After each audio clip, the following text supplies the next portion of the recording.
The Fallacy of the One. Hi, I'm Sharzat Morgan, life coach, escort, and porn maker at Just for Fans and author of The Fuck List. Since I was little, I was taught that there was the one. It showed up in fairy tales, it showed up in grade school, in story of Romeo and Juliet. It showed up in the movies, and it showed up in popular culture and the conversations I heard that there is the one. Either the one that will make me complete, as in people are parts of a puzzle that fit together, and one person has strengths the other one doesn't have, or it could also be like a chemistry or karmic thing, like there's just one person that when I meet this person, my life will be complete and I will be happy ever after.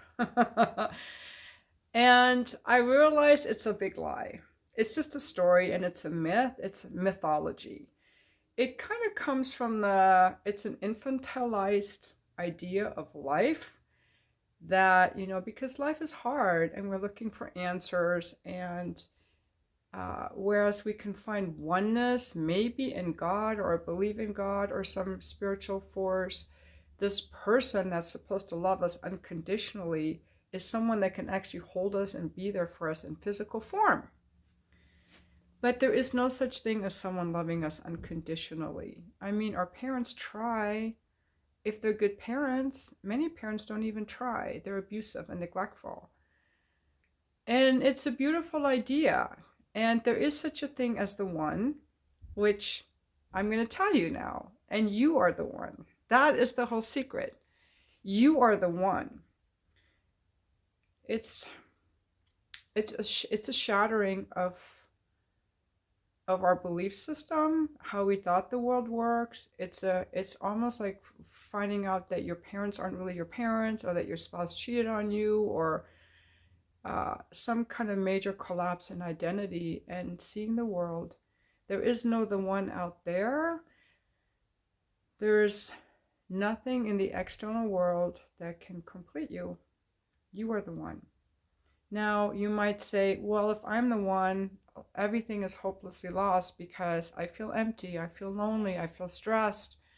I want companionship. And I understand, because I've been there where I really felt like I needed those things desperately.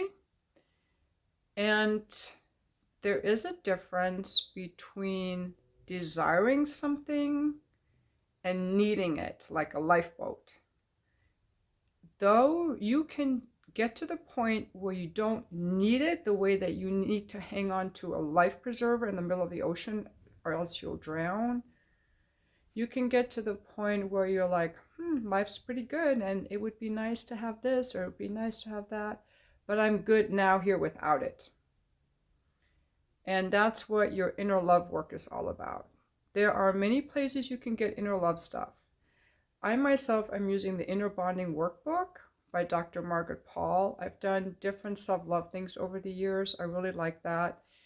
It's about being with my feelings, looking at my beliefs, and having a source of love that is not human or physical, something that's eternal, a spiritual love that can give me love and guide me, so that I can be self-sourced and loved and strong, so that I am the one. And then when I get together with another person, I can love that person based on my own fullness, not out of neediness. Because even if you were to meet this one, and many of you probably have, like fallen in love and had this great relationship and it all fell apart. Why did it fall apart? Well, maybe the other person did something or you did something that made it fall apart, but even everyday little things can make it fall apart. One person has a bad day and takes it out on the other person, or one person wants sex more than the other person, or one person wants to raise children this way and the other person that way.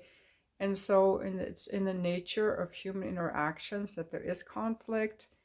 When there is no conflict, it's usually because people have repressed their conflict and pushed it all down, and it's just all repressed under the surface. So there could be a lot of resentments and unhappiness and discontentment. I see a relationship more as like a party where you can enjoy yourself, but it's not the source of your food.